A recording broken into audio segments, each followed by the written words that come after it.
Grief here, and today we're back with our view inside the chrysalis in the messy goo here. Highlights on our journey to a new reality, and uh, the closer I get to the on air or on live time frame, the more I'm filling it up. So I hope I've got everything in order. I hope I have all my slides together. Hope there won't be any gaps or anything like that. Um, this is going to be really full. I'm going to aim for 30 minutes, but no guarantee. Because I've got two different things to talk about. And then a third thing came as I was preparing for the two different things. So we're going to get all of this done. Um, the 5 step to a whole new reality for humanity, or our 4 steps to annihilation. It doesn't take that long for us to ignore all the signs and pretend that it's not happening. But we are not ones who are ignoring the signs. We are not the ones who are pretending that things are not happening. We are the ones who are paying attention and are going to help everyone else pay attention in the right way. Before I go any further, let's go ahead and get our meditation in. This is to focus us and to focus us on a completely new reality, to get us off of the template of gloom and doom, um, and onto the template of how is all of this spurring us to a whole new reality. Um, and what do we need to do right now in terms of dealing with that new reality? And right now, what we need to do to deal with the new reality is to meditate. So, starting my timer, and this will be 5 minutes, and that's going to be our standard from now on. I'm going to invite you to close your eyes if you're comfortable. I'm going to also invite you to get yourself centered and squared up, shoulders back, spine straight. Even if you're lying down, your spine should be straight.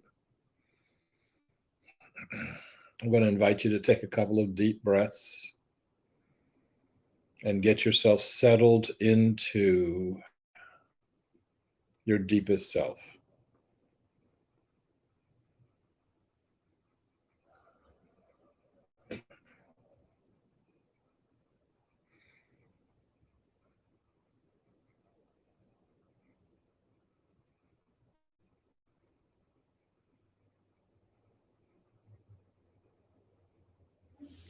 Your focus is on your breath, not on your thoughts.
Another deep breath in and out.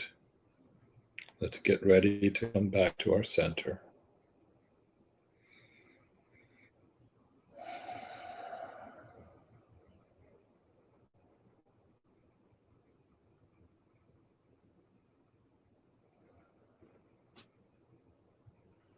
And as you are ready, you can open your eyes and we will begin. And I'll put my other eyes on because it's one of those days. Um, so I want to talk to you about the steps to the butterfly. And I've been using this analogy of that scene in the movie Deep Impact, where people wait 18 months to wait for the comet to arrive.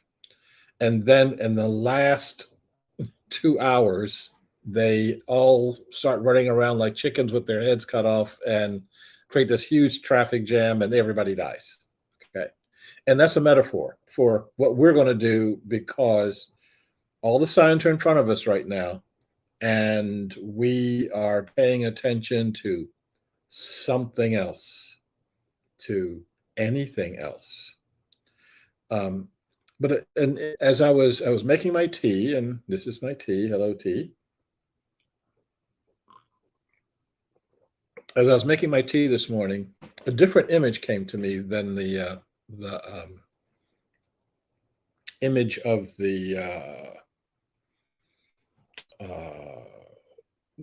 from Deep Impact, and that is the image of the Tank Man. Um, the Tank Man image is really, really powerful. I remember when I first saw it, and I apologize for how small the image is, but I was. This is what I was doing 3 minutes before we got on the live stream here. Um, uh, I remember when I was watching it, I was putting myself in the position of this little guy with his two shopping bags standing in front of a tank. I don't know if you've ever a moving tank. I don't know if you've ever seen a tank, but it's the kind of thing that you are glad you're not in its way when you see it moving. And he's blocking the line of tanks. In fact, he's not just blocking that tank. So we get this other image here. He's blocking a line of tanks. I mean, like what, 20, 30 tanks, and maybe that part over. I don't know if you can see my cursor or not. This part back here, I think, is a parking lot for tanks. I think all of them want to get out there too. And this one guy is blocking all of that. Now, something that you may not know is when he did that, the Chinese government found him and executed him. They executed him because he not because he endangered anybody or anything like that. He embarrassed the Chinese government, and you don't go around embarrassing the Chinese government without a consequence. You may not know that that they also found the tank commander, the person who was in the first tank in the line, and executed him. And they executed him because he lacked the courage of his convictions.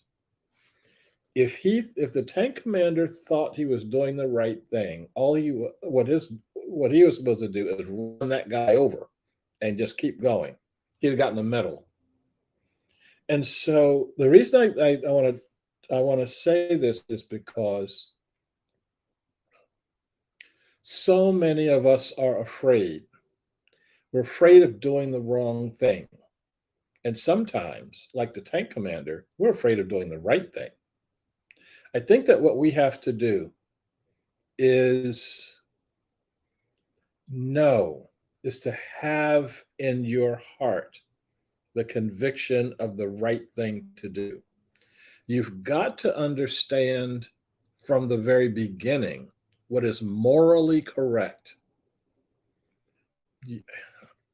What we used to do back in the days when religion was paramount, what we used to do is rely on our religion to give us our sense of um, rightness. You do what the preacher tells you to do, and you'll be okay. We can't do that anymore. Maybe we couldn't do that before, but we definitely can't do that anymore. We have to rely on something else.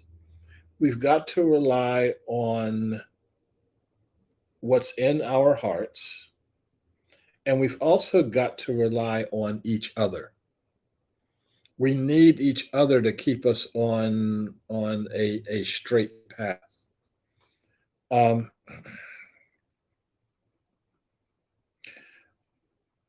because I've got so much to cover, I'm going to leave that thought there. But I hope I leave that thought with you in terms of knowing what you have to do when it's your time to stand in front of a line of tanks.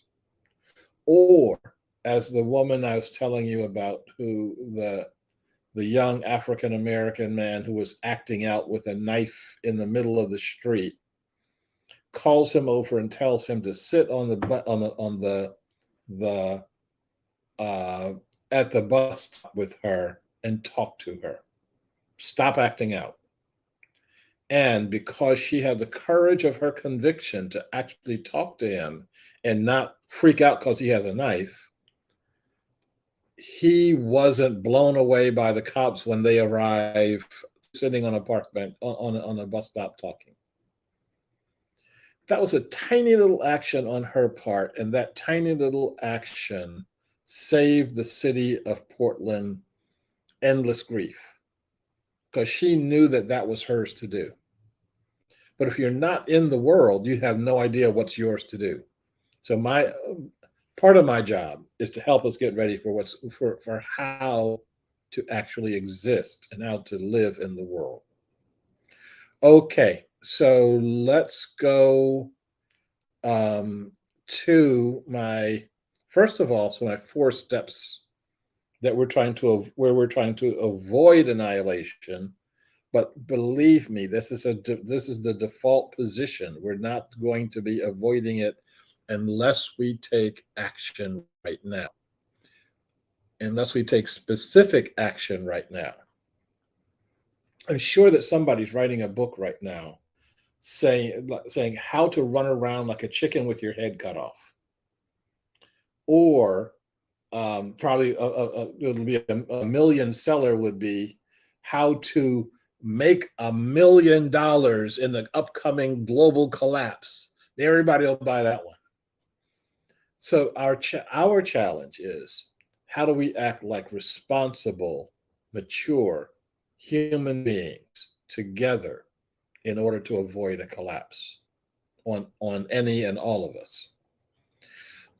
So let me. I'm actually making good time. So let me go further here. And too small. It's about the right size. We're going to talk about the transformation of human society. Now, I go, yap, yap, yap, yap, yap. I've been talking about the transformation of human society, but I'm going to be getting more specific now. And I'm going to be getting more specific over the course of the next couple of weeks to get us ready for what's to come.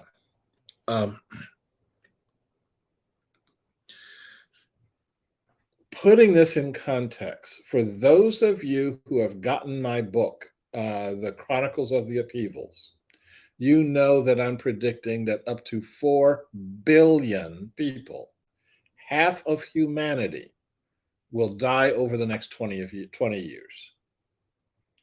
The only question is, which half are you going to be in? this is by no means a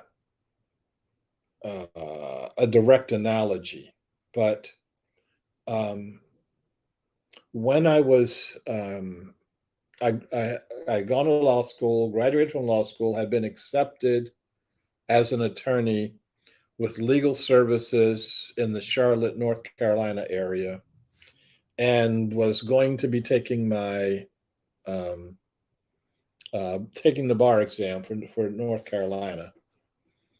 And um, the director of the program calls me over and says, um, the failure rate of African Americans for the North Carolina bar is 75%. You know, you got you only got one chance out of four to actually pass the bar. So we have a special program for African Americans, and that is um, for all of the lawyers, you could take the bar twice, and if you fail it twice, then you're bumped down from a lawyer to a paralegal. Um, I'm wondering why I'm having this talk with him. So he's saying, don't worry about anything. You'll be at the same pay grade if and when you fail the bar. I said, I'm only taking this thing once and I'm going to pass it. It never entered my mind, I guess my mind or my heart, that I would fail the bar exam.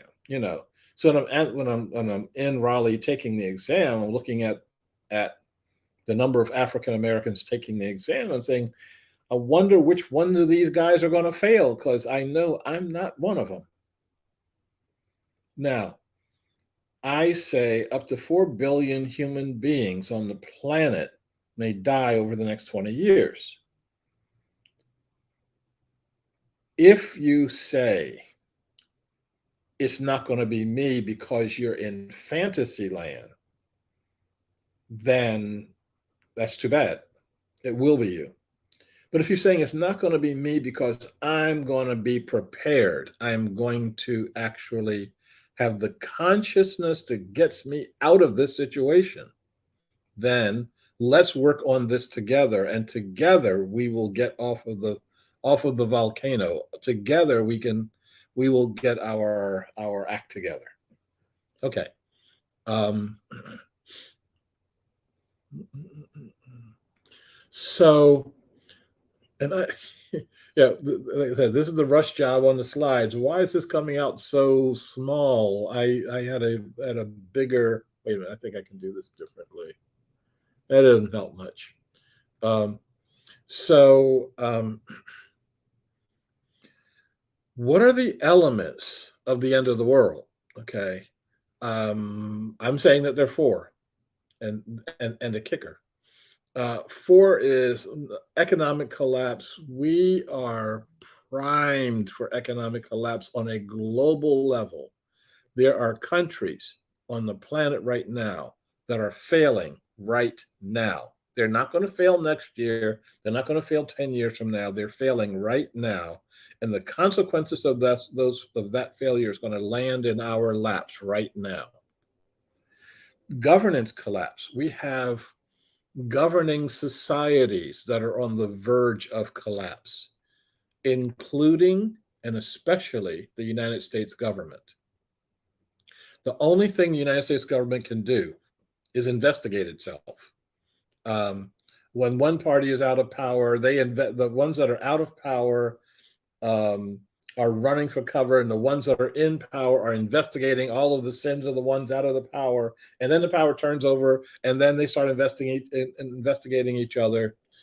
Um, they passed a budget ceiling recently, a new budget ceiling, and they acted like this is a big deal. It's like that should be, the floor sweepings. That should be the stuff that's done almost automatically, but it's not done automatically. It's done. It's like, oh, we actually got something done.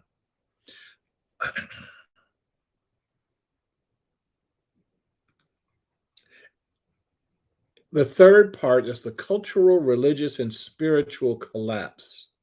We see it happening right now. This end of the world slash beginning of the world is not something that's going to be happening 10 years from now. You see the economic collapse happening now.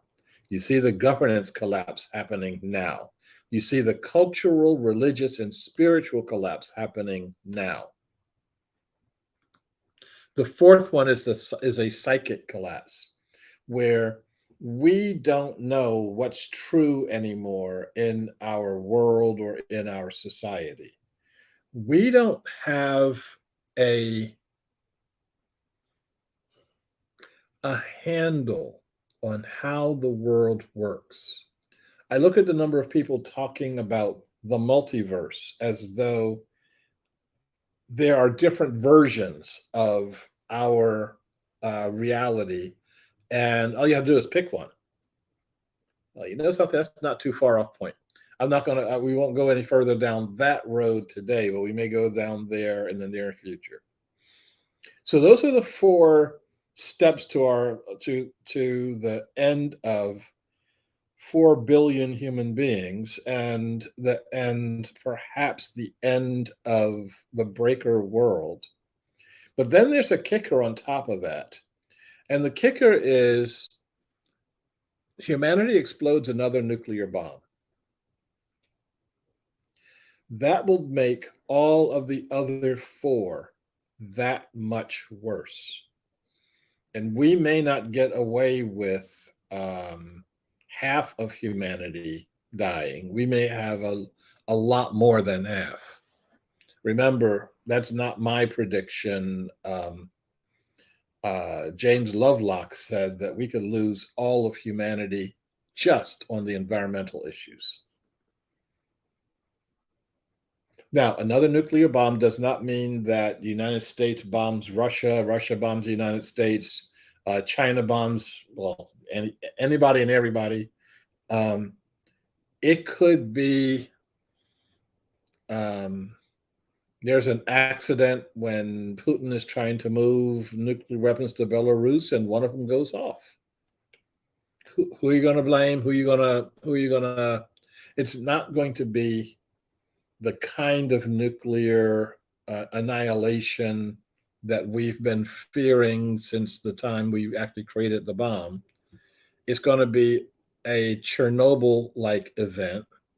And at that point, we would then have the ability and have the responsibility to take these elements out of the hands of the children that are running the world's governments, and start saying we need to become mature human beings. We need to get our levels of maturity up.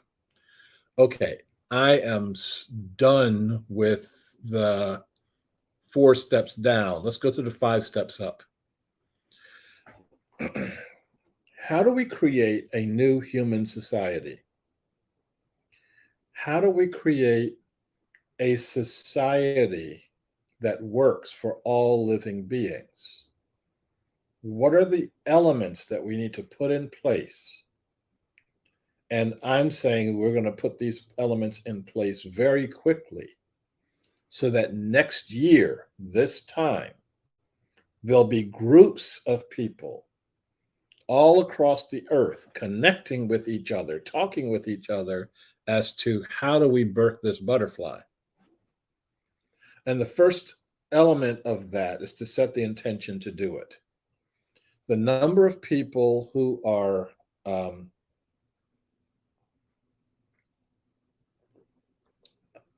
who, when you ask them what is your primary goal in life, they'll say things like, "Oh, get rid of Donald Trump," or "Save the Earth," or "Reverse climate change," or I forget the organization that has a carbon target. I forget what their target is. I forget how they measure how to get to it or anything like that. But they say all these things, and they are good intentioned people with good hearts with no vision, because that's none of those things are visions. By a vision, I'm saying we can, in our lifetime, right now, create a world that works for all living beings, for all human beings, and for all other living beings. Now, that's a big intention. We don't know how to get there. We'll figure it out.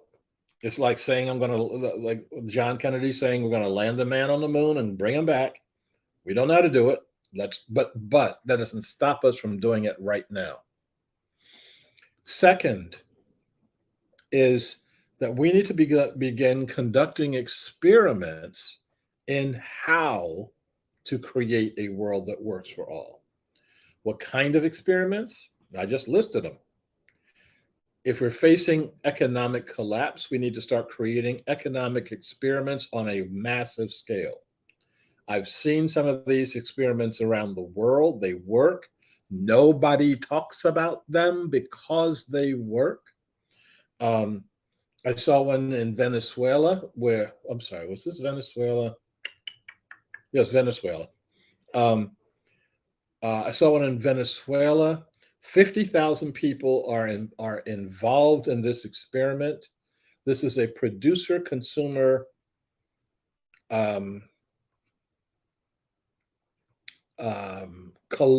let's call it a marketplace colony. They were calling it a cooperative, but it wasn't a cooperative. It didn't act like a cooperative. But the people who were buying food, fruits, vegetables, agriculture, agreed to buy in this cooperative, in this marketplace, even if the price was a little lower by going to the public marketplace.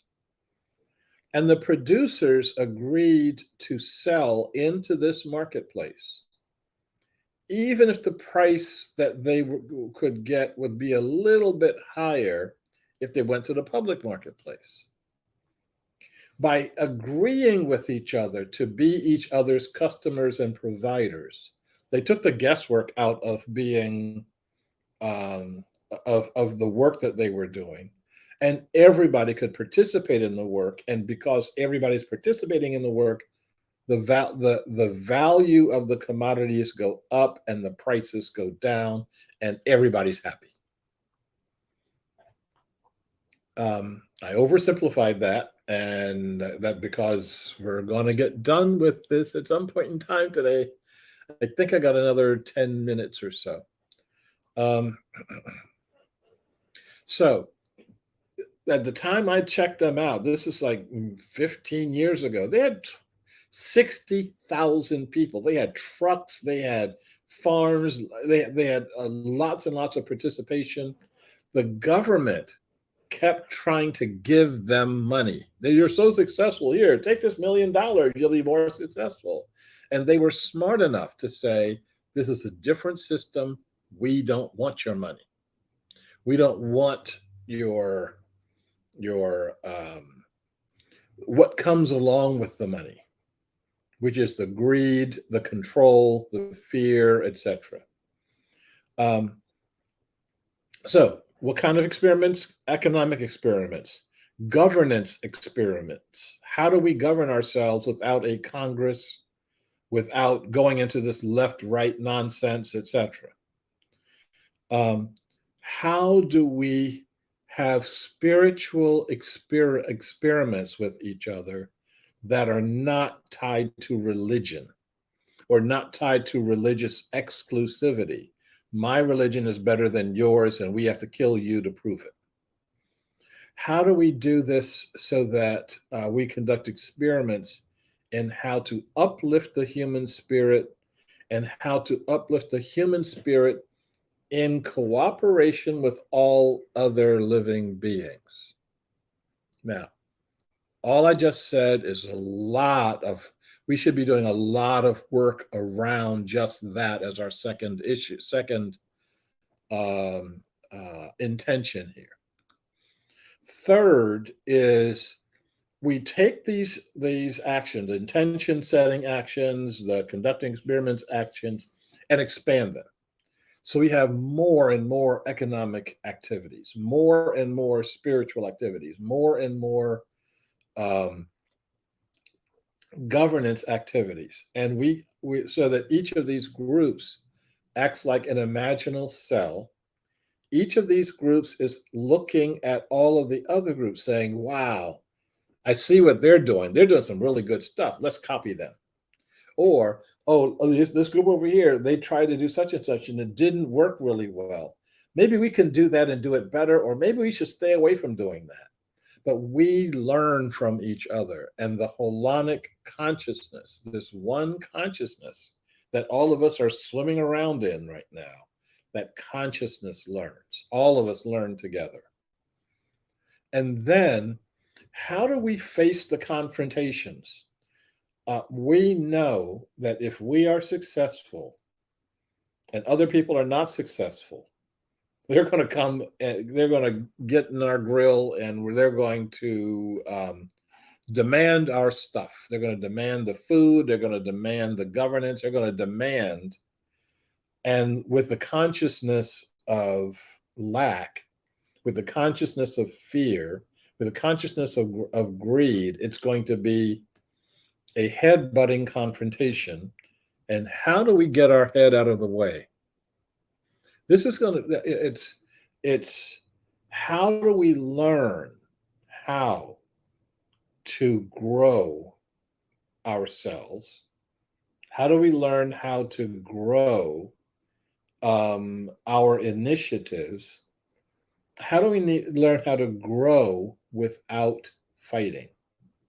And that doesn't mean having this, kind of Pollyanna, everything will just be fine and everything will be okay. It's like, no, you plan your security, but you plan your security without violence. You plan your security without separating.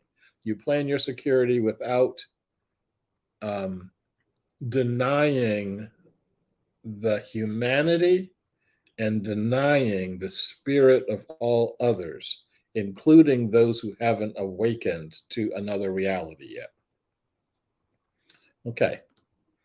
And then the fifth thing is you transform into a butterfly. Now, if we have done the first, second, third, and fourth things, that part will take care of itself. That birthing part, we'll be primed for it. We know we've got to deal with it. We know it's going to be real for us. It's time for when the time comes, we'll be ready for that to come, and we will be celebrating our growth and expansion into the butterfly. Okay, so that's it.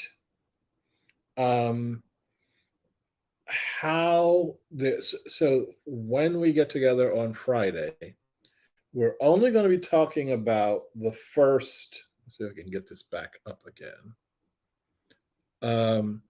We're only going to be talking about the positive part, the transformation to the human society, and we're only going to be talking about what setting the intention means. I want to talk to you about that when I remember to wear my button. Most of the time I've got it on, but again, I was running around kind of quick today, so I forgot it. What does that button mean? When you say I'm setting an intention to create a world that works for all living things,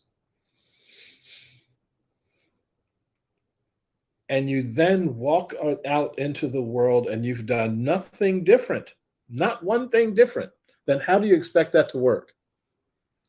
I'm suggesting, I'm doing more than suggesting, I'm saying, and I am demonstrating that when I walk out of my door and I'm wearing a button that says creating a world that works for all, people stop me. People say, what does that mean? People say, where can I get a button? People say, how do I participate in that? Or how is that even possible? And all those questions create the new world. All of those questions create the world that we are extending ourselves to live in. And you've got to have answers for that. And your answers should sound something like, yes, I believe in creating a world that works for all, and I'm actively trying to do that. Oh, you need a button? Here, take my button. Okay. Or you can get buttons from Commonwealth Institute. Or you can get buttons from me. I'm selling them. Okay. And all of these things together will start the process of building out our butterfly. If you take no action, what we will have a year from now is me saying, "Oh, remember we said we are going to get together and have a convention of all of us who have been taking action?" Well, that's going to be me and everybody else we see in my living room here. So our challenge is, how do we get that word out to all of us? And how do we do that in the best and most joyous way that we can? More on that, more on on how to set this intention and how to start the process of conducting experiments on Friday. Remember, no Wednesday. Look forward to talking to you then. May all beings be well. May all beings be secure. May all beings be happy. Thanks a lot, and looking forward to seeing you on Friday.